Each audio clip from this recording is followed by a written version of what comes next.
beaucoup n'ont pas pu s'inscrire à temps, et donc ils suivent sur Internet. Alors, j'espère que si ça va... Non, c'est ma place, là. C'est ma place.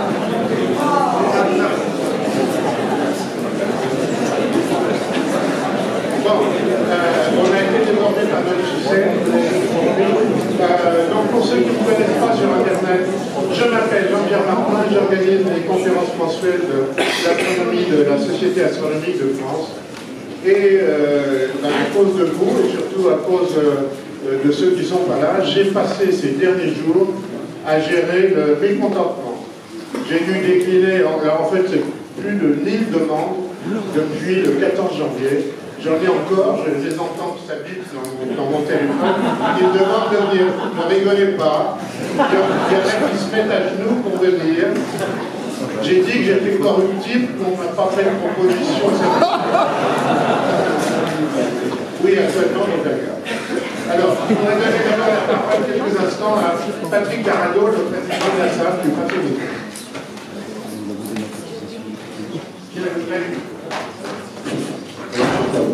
Bienvenue à toutes et à tous. Donc la SAF est très heureuse de vous accueillir pour cette nouvelle conférence. Comme vous le savez, donc, tous les mois, il y a une conférence avec un spécialiste sur une question vive et d'actualité en général concernant de grandes questions de la recherche en astronomie.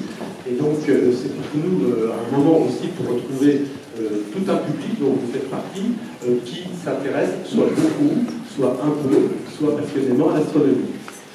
C'est une des vocations de la Société astronomique de France, une tradition que de faire ces conférences mensuelles, parce que notre mission, bien évidemment, est de populariser, et je ne dis pas vulgariser, parce qu'il y a beaucoup de autour de ce mot, de populariser donc l'astronomie auprès d'un grand public. C'est un des piliers d'ailleurs des activités de la Société astronomique de France. Nous en avons d'autres, en particulier nous avons deux observatoires dans la région parisienne, un à Paris directement qui est l'observatoire de la Sorbonne, et puis un autre qui est l'observatoire Camille Flammarion à Juvisy, pas loin d'Orly. D'autre part, nous avons bien évidemment, alors pour ceux qui ne connaissent pas, mais je pense que énormément de participants se sont connaître, le pilier essentiel de la Société astronomique de France, c'est ce magazine, qui est également disponible sur abonnement ou dans les kiosques, pas partout, parce que nous n'avons pas les sous pour être dans les 26 000 points de vente de Prestalis, qui d'ailleurs, dit en passant en ce moment, a de gros problèmes dans la distribution de la presse quotidienne ou magazine en France. Donc, chaque mois, en tout cas, une équipe quasiment de bénévoles, avec des rédacteurs bénévoles et spécialistes, vous fournissent ce numéro. D'ailleurs, je parlais de la crise de la presse magazine actuellement en France, donc la presse scientifique, le magazine aussi grand public, a quelques soucis, et en particulier le confrère qui édite également des magazines d'astronomie n'était pas très nombreux. Il y en a un qui a disparu il y a à peu près 1 an et demi, l'autre qui a dû passer bimestriel. Donc nous sommes le seul magazine mensuel d'astronomie aujourd'hui en France. Et puis alors, je voulais dire aussi une petite chose, c'est que notre mission est vraiment de vulgariser et de mettre à la portée de chacun l'astronomie pour faire comprendre quand même toutes les avancées qui sont quasiment, je dirais presque quotidiennes, des découvertes et des réflexions et des modèles qui peuvent être mis sur pied. D'ailleurs, tout à l'heure, Jean-Pierre Millet va vous en parler. Mais la vulgarisation, ce n'est pas quelque chose de facile. L'expérience de la Société astronomique de France est très importante parce que ça nous permet de faire le lien entre les astronomes professionnels et les astronomes amateurs. Ce sont des pratiques complémentaires. Il y a beaucoup aujourd'hui de programmes aussi, comme on dit, pro-âme. Donc, ce sont des choses que nous suivons avec attention. Alors, je disais ça pourquoi? Parce que je vais faire un peu de publicité pour Jean-Charles Primet. À Noël, mon épouse m'a offert cet ouvrage de vulgarisation et je suis tombé dessus et j'ai été émerveillé parce que je trouve que c'est sinon le meilleur publié depuis 1 an et demi en France concernant l'astronomie. Donc je vous le recommande chaudement.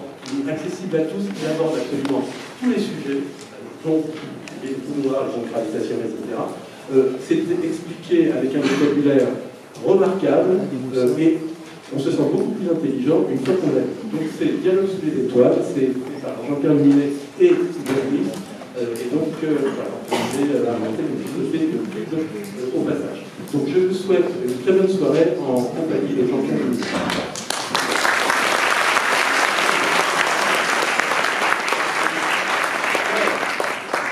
On va essayer d'aller vite. Donc, comme à chaque fois, je vous présente le calendrier des conférences du mois sur la région parisienne. Donc, vous voyez ce qui se passe. Demain, pour les gens de la SAF, il y a commission de cosmologie. On va faire de la cosmo, comme ça va changer un peu ce soir. L'IAP, ça va être très intéressant, mais je crois que c'est plein déjà, c'est déjà complet.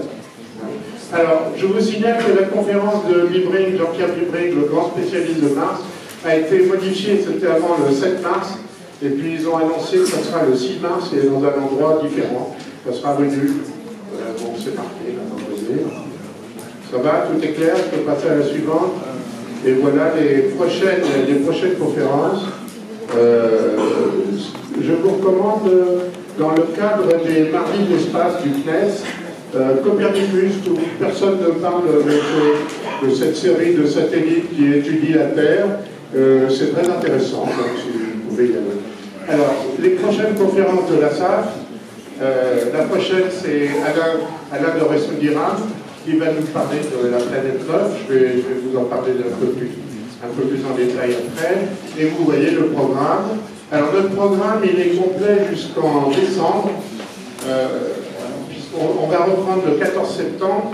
Ça sera Olivier Vittas de l'ESA qui nous parlera de la mission JUICE autour de Jupiter. Ensuite, il y aura Athéna Koustenis en octobre, qui nous parlera de l'exploration du système lointain, du système solaire lointain. Et en décembre, ça sera Sarah Bosman qui nous parlera d'un sujet de cosmologie, la cosmologie après les 5 premières minutes après le Big Bang. Vous voyez, on va s'amuser. La dernière conférence de la SAF, on avait reçu Claudie Agnuret. Vous avez vu que c'était bien plein aussi, peut-être pas autant, mais voilà, c'était bien plein, les gens étaient très contents. Alors, je répète à chaque fois, il n'y a pas de confirmation envoyée par mail quand vous vous inscrivez. Quand vous vous inscrivez, il y a un retour écran qui vous dit que vous êtes inscrit. Pourquoi il n'y a pas de confirmation envoyée par mail? Parce que je suis tout seul à faire ça et je n'ai pas le moyen de gérer à chaque fois un envoi par mail. Mais je pense que c'est suffisamment clair, donc il y a un retour écran. Il y en a toujours qui me demandent « Non, mais vous n'avez pas un retour mail ?» Bon, j'essaie d'expliquer. Donc vous recevez quelque chose comme ça, vous voyez, pour la conférence d'aujourd'hui. Votre réservation a bien été enregistrée, veuillez noter que, etc., etc. Les cours de la SAF continuent. C'est Daniel Briot qui s'y colle et qui va nous parler en mars des instruments d'aujourd'hui. Vous avez le programme, celui-là on l'a vu. La prochaine fois, donc, on reçoit Alain de Resson-Diram de l'Observatoire de Paris et il va nous parler de la recherche de la planète 9. Vous savez que depuis quelques années, on soupçonne d'avoir dans le fin fond du système solaire une grosse planète du genre d'imasse terrestre. Alors on ne sait pas si c'est une super Terre ou une mini-Neptune, comme on appelle ça. Et il va nous expliquer où on peut la trouver et pourquoi on pense qu'il y a vraiment cette planète. Ça va être passionnant. Alors, je le redis, les réservations commencent à partir de demain matin, 9h. Alors, je sais qu'il y a des petits malins qui ont réussi à s'inscrire aujourd'hui, alors que la réservation n'est pas ouverte.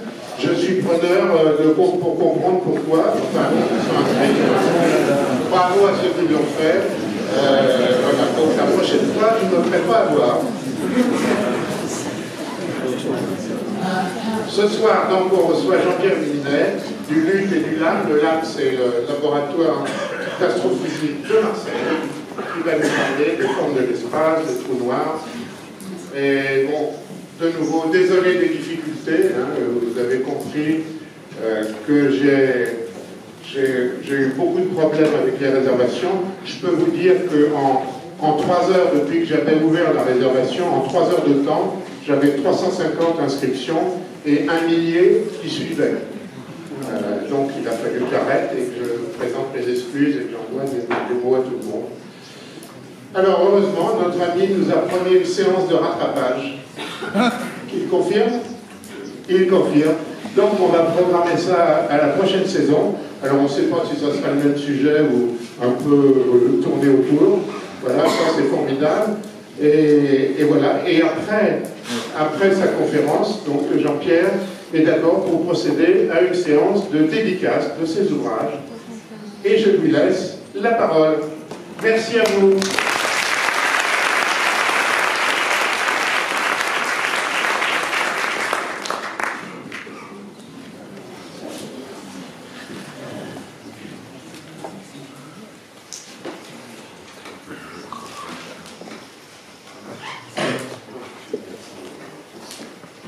Bien, merci Jean-Pierre, merci à la Société Astronomique de France pour cette invitation quasi annuelle, c'est toujours très plaisir, me donne l'occasion aussi de revenir en région parisienne que j'ai quitté pour les beaux sud marseillais depuis quelques années, c'est toujours un plaisir pour moi de revenir. Je suis très honoré de voir une salle aussi pleine, aussi remplie. Vous m'entendez bien au fond de la salle? Oui, c'est bien.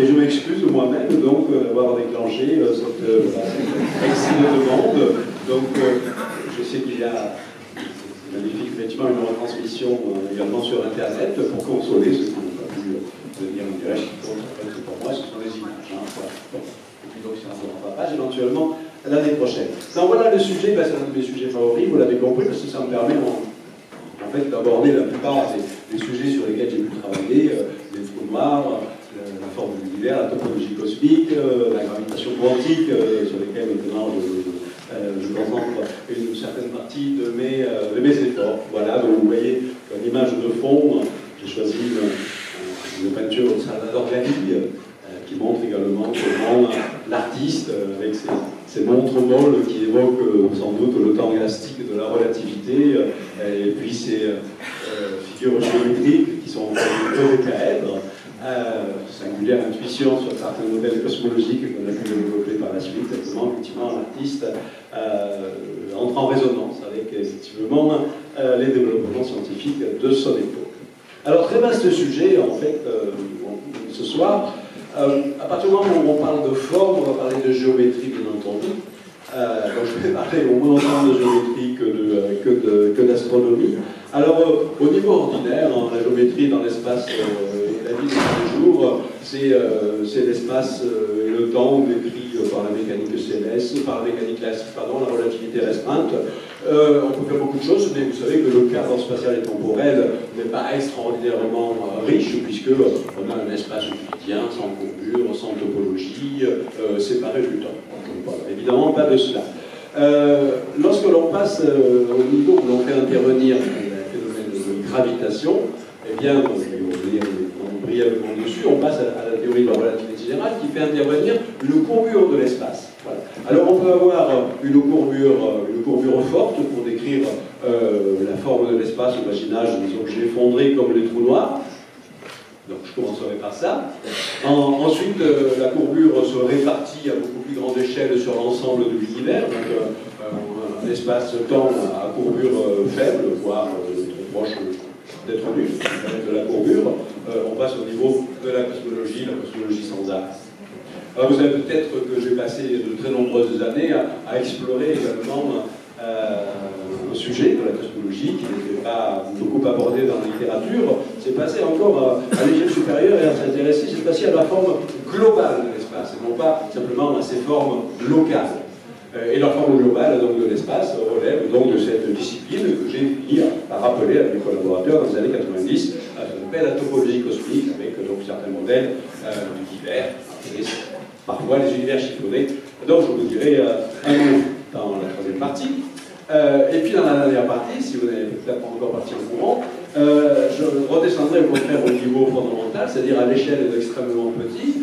On va s'interroger maintenant quelle est la forme de l'espace, et naturellement de l'espace-temps, à une échelle absolument microscopique, quand on se rapproche par exemple donc, la longueur de Planck, où l'on pense qu'effectivement, là, la structure de l'espace peut être extrêmement complexe. Vous voyez que dans le premier niveau, on avait rajouté juste de la courbure au niveau du trou noir et de la cosmologie standard. On a rajouté de la courbure, mais pas de topologie. Au niveau supérieur, on a à la fois de la courbure et de la topologie. Et au niveau inférieur, on a à nouveau de la courbure et de la topologie, mais cette fois-ci décrite plutôt par des phénomènes quantiques, donc avec effectivement probablement des courbures et des topologies fluctuantes, dont on ne peut faire que des descriptions statistiques, et comme vous le savez, on est dans le domaine extrêmement foisonnant et complexe des théories de gravitation quantique. Bon, voilà le programme de la soirée. Bien. Alors, rappel très rapide sur la relativité générale, qui a un siècle, une ou 2 années près. Je vous rappelle que donc, chez Newton, comme le suggère ce petit montage du haut, la gravité est considérée comme une force de traction émise par les corps massifs. Et donc si on a un astre qui est dévié de sa trajectoire en passant près d'un objet massif, par exemple le Soleil, c'est parce qu'il y a une force d'attraction, ça nous dit ici par ces petites flèches rouges. Voilà. Donc l'exploit, à la veille de cette théorie de la relativité générale, relative à Bernstein, en 1915 pour la première fois, c'est en fait de supprimer la notion de force d'attraction universelle, de la remplacer en fait par une description géométrique de la gravitation qui va faire intervenir en fait une courbure de l'espace-temps, donc schématiquement dans le deuxième schéma, on supprime la force, on a toujours évidemment la trajectoire, apparemment déviée, mais elle est déviée parce qu'elle va malgré tout en ligne droite, elle est soumise à aucune force, mais elle va en ligne droite dans un espace-temps qui est courbé. Donc elle va suivre ce qu'on appelle les géodésiques, qui sont des généralisations de la ligne droite dans les espaces-temps courbes, et l'on retrouve absolument toutes les propriétés décrites par Newton, avec évidemment des corrections qui améliorent considérablement la théorie gravitationnelle. Bien, alors on remplace donc des équations, parce que vous je ne vous montre pas d'équations, donc extrêmement compactes. Les équations d'Einstein ne font finalement que traduire l'équivalence entre les propriétés de courbure, les propriétés locales, la courbure de l'espace et du temps, qui sont décrites ici par ce objet géométrique qu'on appelle un tenseur, un objet à 16 composantes, un petit peu comme une matrice 4-4, vous mettez toutes les informations sur la courbure de l'espace et du temps, et à droite, vous mettez toutes les informations sur la distribution de la matière et de l'énergie, et y compris son mouvement, puisque vous savez évidemment, le mouvement engendre également de la masse et de l'énergie. Et donc voilà, la chose admirable de la relativité générale, c'est qu'il y a cette équivalence entre la courbure, donc la forme de l'espace et du temps, et la distribution de matière et d'énergie. Et d'ailleurs, les solutions, que lorsqu'on résout des équations d'Einstein, pas dans leur généralité bien entendu, mais dans des cas particuliers, qu'est-ce qui se passe autour d'un objet sphérique, l'espace-temps d'un trou noir, l'espace-temps à l'échelle cosmologique, etc. Les solutions, ce sont des choses qui sont comme ça, et ça c'est quoi? On appelle ça une métrique. Hein. En fait, c'est juste un théorème de Pythagore. Le théorème de Pythagore généralisé, évidemment, pas à 2 dimensions, mais à 4 dimensions. Donc, effectivement, il y a des coefficients un peu plus compliqués que le théorème de Pythagore habituel, qu'on peut tracer sur une feuille de papier. Mais donc, ça donne bel et bien une description locale de la forme de l'espace. Le théorème de Pythagore habituel, c'est un espace plat, sans courbure, sans topologie, un espace sans courbe. On a toute cette information réunie donc, dans cette métrique qui est une solution des équations de la relativité. Bien, ceci étant donné, puisque l'on a une liaison directe entre la quantité de matière, la distribution de matière, énergie dans l'espace et les propriétés de courbure, ben, très rapidement on s'est posé la question, qu'est-ce qui se passe dans le tissu élastique de l'espace-temps lors d'un phénomène qu'on va appeler l'effondrement gravitationnel. L'effondrement gravitationnel est incontournable, ne serait-ce que parce que l'astrophysique et les lois de l'évolution stellaire nous disent qu'à la fin de leur vie nucléaire, en tout cas, le cœur des étoiles doit s'effondrer sur eux-mêmes, puisque donc la gravitation emporte sur la source d'énergie interne. Et donc, ce phénomène d'effondrement gravitationnel a été étudié par un très grand nombre de plus grandes personnalités du monde de l'astrophysique, de la relativité générale, au cours du XXe siècle. Je n'ai mis évidemment que quelques-uns ici, évidemment, Martin Carter, Stephen Hawking et bien d'autres. Bien. Alors donc, qu'est-ce qui se passe lorsque l'on a précisément un puits de masse qui va s'effondrer? Donc on imagine que le puits de gravité qui va être créé va se creuser de plus en plus. Qu'est-ce que ça va donner? Vous savez que l'effondrement gravitationnel poussé à l'extrême va donner le trou noir. Bien. Alors pour décrire maintenant la forme complexe de l'espace-temps d'un trou noir, je vais passer par ce qu'on appelle les cônes de lumière. Les codes de lumière permettent en fait de définir, de décrire, bon, le terme me paraît un petit peu abstru, la structure causale de l'espace-temps relativiste. Qu'est-ce que ça veut dire? Ça veut dire qu'en fait, vous savez qu'il y a des lois naturelles, qu'on appelle des lois de causalité, selon lesquelles, logiquement, la cause précède nécessairement l'effet, on ne peut pas inverser les choses, et cette loi de causalité se retrouve donc dans la description de l'espace-temps à travers cette construction qu'on appelle un code de lumière. Alors ici c'est réduit à 2 dimensions, mais imaginez que dans le point E, ici, l'étranglement du code, ça s'appelle un événement de l'espace-temps, c'est-à-dire que c'est un point de l'espace-temps. Ça s'appelle un événement parce qu'il y a 3 coordonnées d'espace et une coordonnée de temps. C'est un événement qui se produit à un moment donné. À partir de cet événement, la relativité se dit quelles sont les trajectoires permises à partir de cet événement pour les particules ou les rayons de lumière. Et bien évidemment, la loi de dépassabilité de la vitesse de la lumière nous dit qu'il y a des trajectoires qui sont interdites, parce qu'elles correspondraient à des vitesses supérieures à la vitesse de la lumière. Donc en fait, la lumière va engendrer, à partir de l'événement E, une structure en forme de cône, qu'on va appeler le cône de lumière. Donc la lumière va toujours circuler le long de ces cônes-là. Et ça va permettre également, donc il y a un code du passé, tous les événements passés de l'événement E, et puis il y a les événements futurs. Quant aux particules massives, qui circulent donc à une vitesse inférieure à la vitesse de la lumière, elles sont astreintes à circuler à l'intérieur des cônes de lumière. Donc là, une véritable directionnalité, on ne peut pas aller n'importe où, des trajectoires qui sont interdites. Une trajectoire qui irait comme ça est absolument interdite. Et ça s'appelle une structure causale, parce que les seuls événements du passé de l'événement E qui peuvent l'influencer, ce sont les événements qui sont dans son cône de lumière du passé. Par exemple, un événement qui se passerait là, il s'est produit bien dans le passé, mais il n'interagira pas, il n'aura aucune influence sur l'événement, parce qu'il est en dehors de son cône de lumière du passé. Et pareil, pour les événements futurs, tout ce qui se passe en eux peut éventuellement influencer les événements, pas la totalité des événements de l'univers, mais uniquement les événements qui sont dans le cône de lumière du futur. Bien, alors pourquoi je vous ai expliqué ça? Parce que bon, ça c'est le schéma le plus simple, dans ce qu'on appelle l'espace-temps de la relativité restreinte, l'espace-temps de Minkowski, l'espace-temps plat et sans courbure. La relativité générale d'Einstein, avec la gravitation, a rajouté des propriétés de courbure. Eh bien, les cônes de lumière vont être influencés. La lumière est influencée par la courbure, donc les cônes de lumière eux-mêmes vont suivre la courbure de l'espace-temps. Donc voici un peu métaphorique ce qui va se passer à l'espace-temps courbe. Les cônes de lumière sont plus ou moins inclinés au gré de la courbure locale de l'espace et du temps, mais on respecte évidemment localement cette loi absolue que les cônes de lumière sont engendrés par la lumière et que les trajectoires des particules sont astreintes à circuler à l'intérieur des cônes de lumière. Donc on a une structure causale d'une grande richesse. Alors, voilà, une petite introduction pédagogique pour vous expliquer ce qui va se passer maintenant lors de l'effondrement sphérique d'une étoile qui va fabriquer un trou noir. Alors, peu de stade, on n'est pas encore du tout au stade de trou noir, c'est le début de l'effondrement gravitationnel. Donc, j'ai réduit à 2 dimensions, donc l'espace, il est là à 2 dimensions, donc la surface de l'étoile, c'est un cercle, d'une certaine façon, et puis le temps va s'écouler vers le haut. Bien. Alors, vous voyez que l'étoile commence à s'effondrer, parce que son rayon commence à diminuer. Et ça, ce sont des événements qui sont à la surface de l'étoile, et donc il y a les codes de lumière, ça veut dire que tout ce qui peut s'échapper éventuellement de l'étoile. Vous voyez qu'il y a une partie du rayonnement qui peut effectivement s'échapper de l'étoile vers l'extérieur.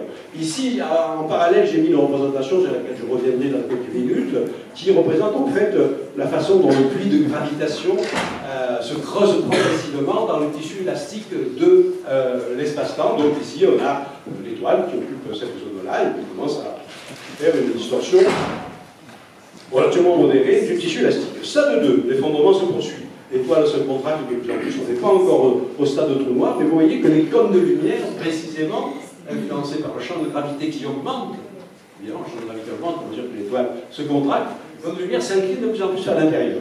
C'est bien le principe d'équivalence dont vous parlez. Voilà. Et donc, le puits de gravitation se creuse. Et puis la formation d'un trou noir, voilà, ici on a le schéma final et complet.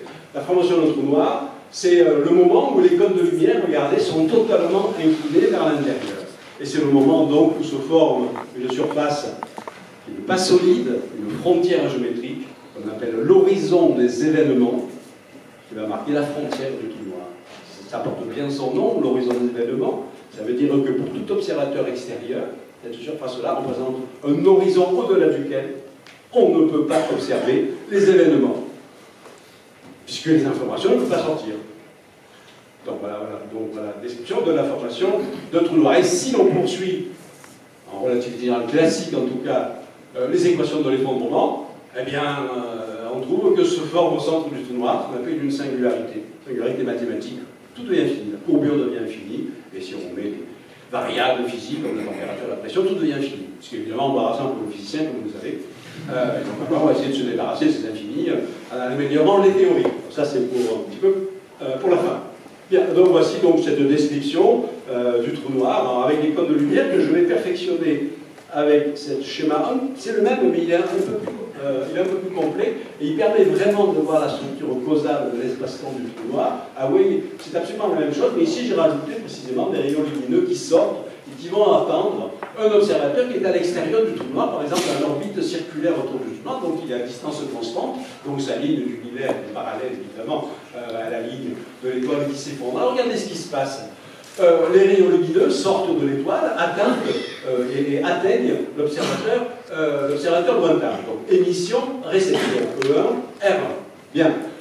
Les intervalles d'émission, on a par exemple placé, ce qui est pas notre pensée évidemment, on a placé la surface de l'étoile une sorte de balise lumineuse qui va émettre à intervalles réguliers, par exemple chaque seconde, c'est vrai parce que le format est très rapide, qui va émettre chaque seconde dans son temps à elle, le temps propre, le vrai temps de fonctionnement, va émettre donc le signal vers l'extérieur. Mais qu'est-ce que l'on constate?